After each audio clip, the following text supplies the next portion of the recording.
गणनायकाय गणदैवताय गणाध्यक्षाय धीमहि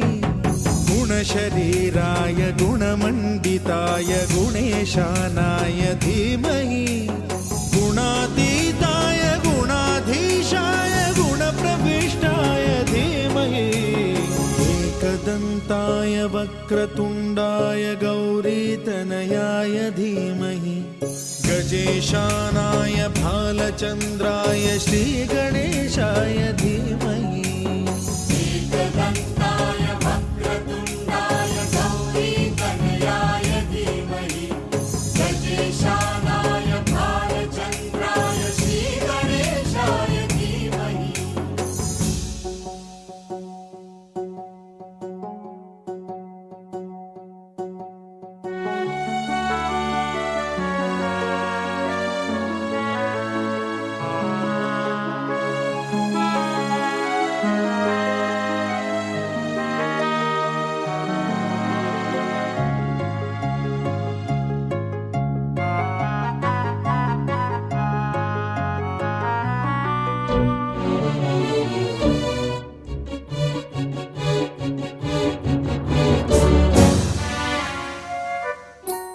गानचतुराय गानप्राणाय गानान्तरात्मने गानोत्सुकाय गानमत्ताय गानोत्सुकमनसे गुरुपूजिताय गुरुदैवताय गुरुकुलस्थायिने गुरुविक्रमाय गुह्यप्रवराय गुरवे गुणगुरवे गुरुदैत्यकलक्षेत्रे गुरुधर्मसदाराध्याय गुरुपुत्रपरित्रात्रे गुरुपाखण्डखण्डकाय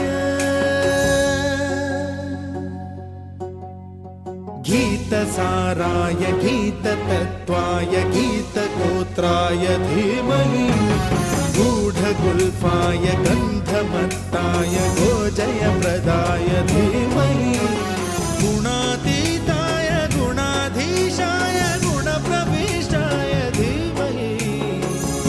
एकदन्ताय वक्रतुण्डाय गौरीतनयाय धीमहि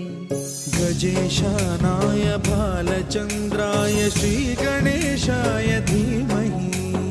एकदन्ताय वक्रतुण्डाय गौरीतनयाय धीमहि गजेशानाय भालचन्द्राय श्रीगणेशाय धीमहि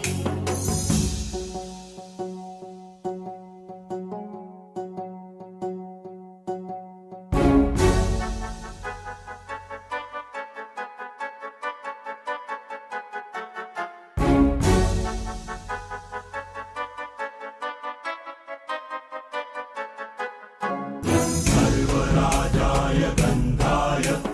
सर्वगानश्रवणप्रणयिने गाढानुरागाय ग्रन्थाय गीताय ग्रन्थार्थतत्त्वविदे गुणवते गणपतये ग्रन्थगीताय ग्रन्थगेयाय ग्रन्थान्तरात्मने गीतलीनाय गीताश्रयाय गीतवाद्यपटवे गेयचरिताय गायकवराय गन्धर्वप्रियकृते गायकाधीन विग्रहाय गङ्गाजलप्रणयवते गौरीस्तनन्दनाय गौरीहृदयनन्दनाय गौरभानुसुताय गौरीगणेश्वराय गौरीप्रणयाय गौरीप्रवणाय गौरभावाय धीमहि गोसहस्राय गोवर्धनाय गोपगोपाय धीमहि गुणातीताय गुणाधीशाय गुणप्रविष्टाय धीमहि एकदन्ताय वक्रतुण्डाय गौरीतनयाय धीमहि गजेशानाय भालचन्द्राय श्रीगणेशाय धीमहि एकदन्ताय वक्रतुण्डाय गौरीतनयाय धीमहि गजेशानाय भालचन्द्राय श्रीगणेशाय धीमहि